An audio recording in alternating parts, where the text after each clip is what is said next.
기도합시다. 성령 하나님 말씀하옵소서. 전하기를 원합니다. 성령 하나님 말씀하옵소서. 듣기를 원합니다. 예수님의 이름으로 기도합니다. 아멘. 502장 1절만 찬송합니다. 이 찬송은 내가 어려웠을 때 도봉산에 가서 매일 이걸 기도를 이 찬송을 드렸습니다. 코로나로 인해서 어려운 여러분들, 이 찬송에 담긴 성령의 역사가 동일하게 일어나기를 원합니다. 태산을 넘어 험곡에 가도 빛 가운데로 걸어가면 주께서 항상 지키시기로 약속한 말씀 변치 않네. 하늘의 영광 나의 맘속에 차고도 넘쳐 할렐루야를 힘차게 불러 영원히 주를 찬양하리. 구원과 고백, 오늘 설교 제목입니다. 구원은 100% 하나님이 하시는 거예요. 우리가 관여할 문제가 아닙니다. 그리고 우리가 이 성례론 같은 거 이런 걸 가지고 고백하는 거, 이 고백은 하나님이 우리에게 구원받았다고 하는, 구원받아서 내 영이 변화돼서 하나님의 자녀가 됐다고 하는 그것을 고백하라는 거예요. 고백하는 것 중에 하나가 침례고 주의 만찬이고 세종례고 그 외에 여러 가지 성례론이 있을 겁니다. 오순절 교회에서는 성령의 인도하심을 따라 예배를 보고, 오순절 초대교회처럼 사도행전 2장에 나오는데 보면 성령 세례가 왔을 때 성령이 말하시김을 따라 방언했다 그랬어요. 성령이 말하시게 하심을 따라, 이것이 핵심 우리의 교리입니다. 그래서 성령의 인도하심을 따라 하기 때문에 그때그때 달라요. 또 여러 가지 예식이 필요가 없습니다. 신앙적 행위의 힘이라는 것은, 오순절교회 신앙적 행위의 힘이라고 하는 것은 성령이 내주하시는 힘과 그 안에서 폭발하는 생명력, 우리의 영혼이 구원받았을 때 생수의 강이 터지는 그 역사, 그것이 우리에게 하는 것이 신앙의 전부지, 무슨 예식이나 형식이나 종교의식이 우리를 지배하지 않는다, 그 말입니다. 규정된 예배의식의 형태에 구애받지 않아요, 오순절교회는. 그러나 첫째, 우리가 침례가 있습니다. 이건 주님께서 명령한 거예요. 구원과 관계, 물침례를 받았냐 안 받았냐, 무슨 세례를 받았냐 물침례를 받았냐, 이런 거 그건 구원과 관계가 없는 것입니다. 그러나 하나님이 세례가 아니라 물침례를 명하셨어요. 주의 만찬 마찬가지입니다. 성만찬도 하나님께서 성만찬 때문에 구원받는 거 아닙니다. 성만찬을 통해서 우리가 예수의 보혈의 피에 참여하고 그 피로 인해서 죽었던 내 영혼이 구원받아서 하나님의 마귀의 자녀가 하나님의 자녀가 됐다는 고백입니다. 여기서 한 가지 조심해야 할 것은, 여러분 매일 식사기도 하잖아요. 그 식사기도가 성만찬입니다. 특별히 천주교에서 하는 성만찬 보이는 복음입니다. 굉장히 귀중해요. 성만찬 전체를 보면서 이게 상징이지만은 천주교는 그걸 굉장히 중요시 여기죠. 굉장히 중요한 겁니다. 보이는 복음이에요. 그래서 여러분 생활 속에서도 우리가 보이는 복음이 필요해요. 밥을 먹을 때 기도 안 되거나 잠잘 때 기도 안 되거나 일어나서 기도 안 되는 이런 고백이 그걸로 구원받는 거 아니에요. 그걸로 상급받는 것도 아니고, 다만 주 예수 그리스도의 피 흘리신 그 고백을 우리가 고백하는 겁니다. 세종례, 이건 우리 현재 우리 한국에서는 많이 안 하지만은 캠프에 많이 해요. 오순절 교회는 이 세종례를 아주 많이 합니다. 이 세종례도 주님이 본을 보여주신 것이며 우리끼리 화목하려는 것이지 이걸로 구원받는 거 아닙니다. 이걸 했냐 안 했냐가 중요한 것은 아니고 신앙 고백입니다. 그러니까 기계주의적인 종교 예식 오순절 교회는 없습니다. 원시 기독교의 단순성을 회복하자, 그 말입니다. Primitive Christian Church. 아주 주님 오셨을 때 첫 번째 그 오순절 교회의 그 단순성, 성령의 폭발함에 의해서 방언하고 그에 의해서 교회가 시작된 거죠. 즉 구약의 성전 문화에서 독립된 성령의 역사심입니다. 오순절 교회 성례로는 신앙 고백입니다. 인간이 가지고 있는 인격 중에 하나님이 자유의 의지를 주셨기 때문에 그건 하나님만 가지고 있는 겁니다. 그걸 인간에게 주셨죠. 지정의. 그래서 우리가 이런 성례론을 통해서 고백하라는 겁니다. 짐승은 이런 인격이 없어요. 이건 각혼만 본능에 의해서 사는 겁니다. 우리는 침수례를 믿으며 회개하는 모든 사람은 아버지와 아들과 성령의 이름으로 침례를 받아야 됨을 믿으며 또한 우리는 성만찬과 세정례를 믿는다. 이것이 오순절 교회의 신앙 고백의 요지입니다. 첫째로 물침례, 워터 베프티즘. 이건 무엇인가? 침례는 주님이 세우시고 사도들과 초대교회가 실행한 규례입니다. 그래서 침례를 하느냐 안 하느냐가 중요한 것이 아니라 이것은 하나님이 명하신 것입니다. 여기서 조심해야 됩니다. 이 침례는 구원받은 자가 받는 것입니다. 이따가 또 얘기합니다.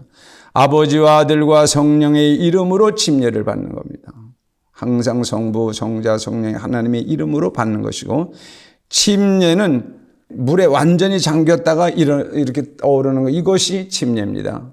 천주교가 들었으면서 침례를 그냥 물로 찍어버리는 세례가 됐는데, 물론 이 세례나 이 물침례나 이걸로 구원받는 건 아니기 때문에 그 뜻을 가지고 있으면 되겠다고 하겠지만은, 그러나 물침례가 주님께서 우리에게 요구하신 것입니다. 중생의 수단이 아니에요. 물침례를 받았더니 무슨 침례를 받았더니 구원받았더니 이런 거 안 됩니다. 그리고 이것은 내가 예수의 보혈의 피로 영원히 구원받은 자의 신앙 고백이에요. 내가 주님과 더불어 죽고 주님과 더불어 산다는 신앙 고백입니다. 아주 조심해. 요즘 많은 사람들이 6개월 동안 와서 할 것 같으면 학습 세례 받고, 학습 세례 받은 다음에 또 6개월이나 1년 후에 세례를 받는데, 그런 것은 형식상인 것은 의미가 없습니다. 침례는 단순히 넣어 잠궈두는 것이 아니라 넣었다가 꺼낸다는 뜻이에요. 그래서 그리스도와 함께 내가 장사되고, 그리고 그리스도와 함께 부활했다는 신앙입니다. 굉장히 중요하죠. 그래서 그건 구원받은 자가 하는 거예요. 로마서 6장 3절에 5절에 보면, 무릇 그리스도 예수와 합하여 세례를 받은 우리는 그의 죽으심과 합하여 세례를 받은 줄을 알지 못하느냐. 그러므로 우리가 그의 죽으심과 합하여 세례를 받음으로 그와 함께 장사되었나니, 이는 아버지의 영광으로 말미암아 그리스도를 죽은 자 가운데서 살리신 것 같이 우리로 또한 새 생명 가운데서 행하게 하려 함이니라. 그러니까 우리의 삶도 부활이 있어야 돼. 우리가 구원받기 전과 구원받기 후의 생활이 다른데, 그 첫 번째 고백이 침례다, 그 말입니다. 침례는 성부, 성자, 성령의 이름으로 하고 신학적 해석을 떠나서 단순히 주님의 명령에 순종하는 고백입니다. 이것이 뭐 신학적 따질 게 없는데 그냥 순종하는 거예요. 하라고 그랬으니까. 구원받기 위해서가 아니라 구원받을 때의 고백입니다. 그러면 누가 침례를 받을 수 있냐 그 말이에요. 다 받냐? 아니에요. 오직 중생한 자, 본어게인 거듭난 자가 받습니다. 사도행전 2장에 모여서 마가의 다락방에서 기도했던 사람들은 예수의 보혈의 피로 구원받은 성도들이 성령 세례로 거듭나기 위해서, 성령 거듭나고 성령 세례 받기 위해서 가서 기도했습니다. 교회에서 형식적으로 침례했으니까 무슨 받았느니 그래서는 안 됩니다. 제 친구 하나 이북에서 피난 나온 친구, 아주 좋은 집안입니다. 좋은 집안에서 3대째 예수 믿고 그러던 사람인데 70이 넘어서, 내가 강북 성소교에서 목회할 때 오늘날 나한테 찾아왔어요. 세례를 좀 받아야 되겠다. 자기는 그걸 받았는지 안 받았는지 기억이 안 난다는 거예요. 그래서는 안 됩니다. 일생일대에 한 번 자기가 고백하는 거기 때문에 몇 월 며칠 날 기억해두는 게 좋습니다. 그러나 그걸로 구원받는 거 아니에요. 우리는 죄인을 회개시키기 위해서 침례를 준다는 교리의 반단, 매우 중요합니다. 마태복음 3장 11절에 있는 대로 요한이 이 땅에 와서 물세례를 줬잖아요. 나는 물로 세례를 주거니와 내 뒤에 오는 자는 성령으로 세례를 주겠다. 그 요한의 침례는 죄를 발견케 하는 행사예요. 오늘 우리 한국 교회도 그런 경우가 많이 있는데 안 해요. 우린 그 침례가 아니라 주님의 침례를 받습니다. 요한의 침례는 죄를 발견케 하는 거예요. 그때는 예수님이 피 흘리기 전이기 때문에 그래서 우리는 침례 받을 때 내가 구원받은 자가 신앙 고백하는 거예요. 침례는 회개하고 구원받은 자가 받는 것이고 성령으로 거듭난 자가 받는 겁니다. 아주 중요합니다. 우리 한국교회 너무 형식적으로 할 때가 너무 많습니다. 침례는 이루어진 영적 변화를 고백하는 겁니다. 그러니까 아무렇게나 하지 마세요. 내가 도저히 구원받은지 않는지 모르겠다면 하지 마세요. 침례는 유아들이 받는 거 아닙니다. 이건 인격적으로 고백해야 돼요.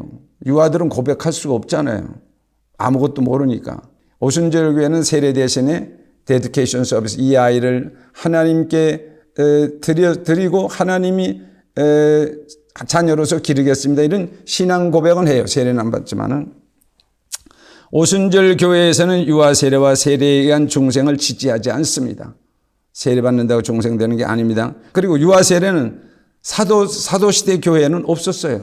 그럼 언제부터 유아 세례가 생겼느냐? 초기 국가교회의 성례주의자들에 의해서 생긴 것입니다. 약 BC 4세기경에 기독교가 국교가 됐어요. 로마의 국교가 되니까 어떤 현상이 일어나냐면 기독교가 국교예요. 국교가 되니까 전 국민이 세례를 받아야 된다고 말이야.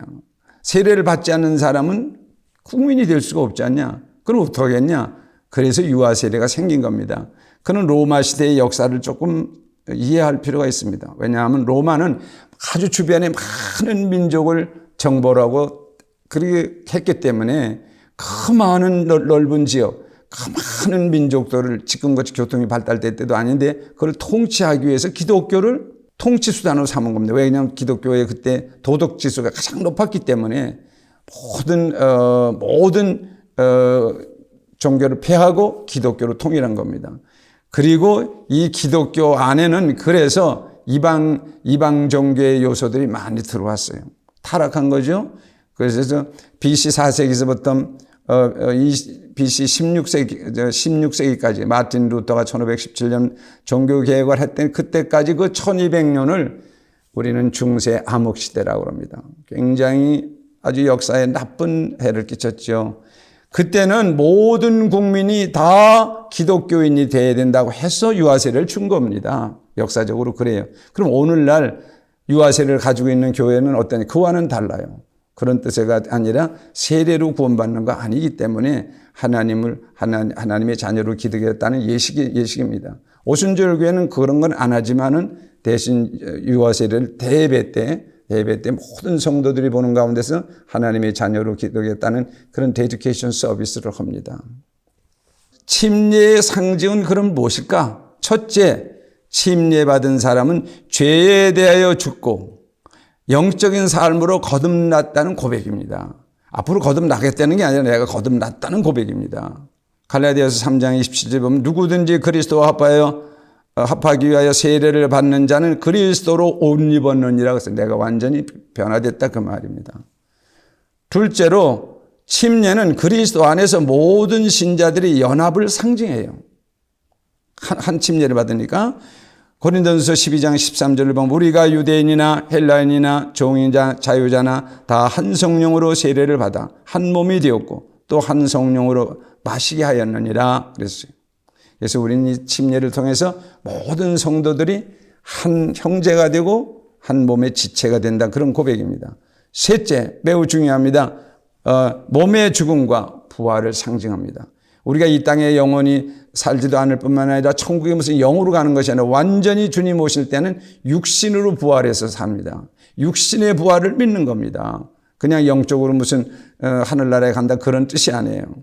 예수 그리스도께서 육신으로 부활하셨듯이 우리도 언젠가는 육신으로 부활한다 그 말입니다. 골로새서 2장 12절을 보면 너희가 세례로 그리스도와 함께 장사한 바 되고 또 죽은 자들 가운데서 그를 일으키신 하나님의 역사를 믿음으로 말미암아 그 안에서 함께 일으키심을 받았느니라. 할렐루야. 매우 중요합니다. 형식적인 고백이지만은 고백하는 사람들의 진지함이 신앙 고백이 중요합니다. 구원은 전적으로 하나님의 은혜로 되는 것입니다. 우리에게 요구하는 것은 고백입니다. 이 502장 3절 부르시면서 우리 준비하신 헌금합시다. 각자. 광명한 그 빛 마음에 받아 명랑한 천국 바라보고 할렐루야를 힘차게 불러 날마다 빛에 걸어가리. 하늘의 영광 하늘의 영광 나의 맘속에 차고도 넘쳐 할렐루야를 힘차게 불러 영원히 주를 찬양하리. 코로나19로 인해서 여러분 가정에서 예배 볼 수 있는 기회 주신 거 감사해요. 이런 기회가 다시 오지 않을 겁니다. 그것이 여러분의 전통으로 여러분 가정에 귀한 아주 전통으로 자리 잡고 하나님께 영광이 되기를 주님의 이름으로 축원합니다. 헌금을 위해서 기도하고 축도하겠습니다. 하나님, 사랑하는 종들이 땀 흘려 번 돈, 어쩌면 문화를 의지하려고 하는 그 물질을 주님께 드림으로 해서 주님의 모든 신성한 창조의 권세와 우리에 대한 모든 섭리의 권세와 그리고 이 물질이 주님의 것임을 드리는 그런 믿음과 감사의 고백이 되게 하여 주시옵소서. 이 물질이 심겨지는 곳에 저들이 천대에 이르는 복이 임하게 하시고 병원비나 약값이나 쓸데없는 데 돈이 생기지 않게 하여 들어가지 않게 하여 주시옵소서.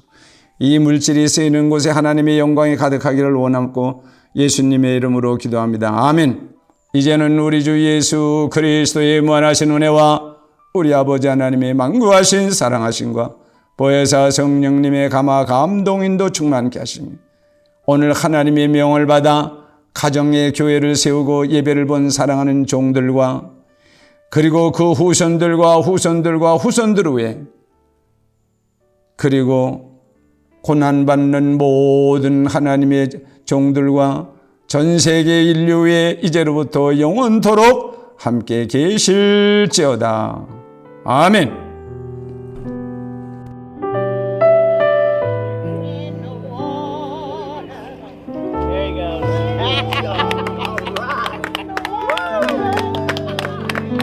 There you go.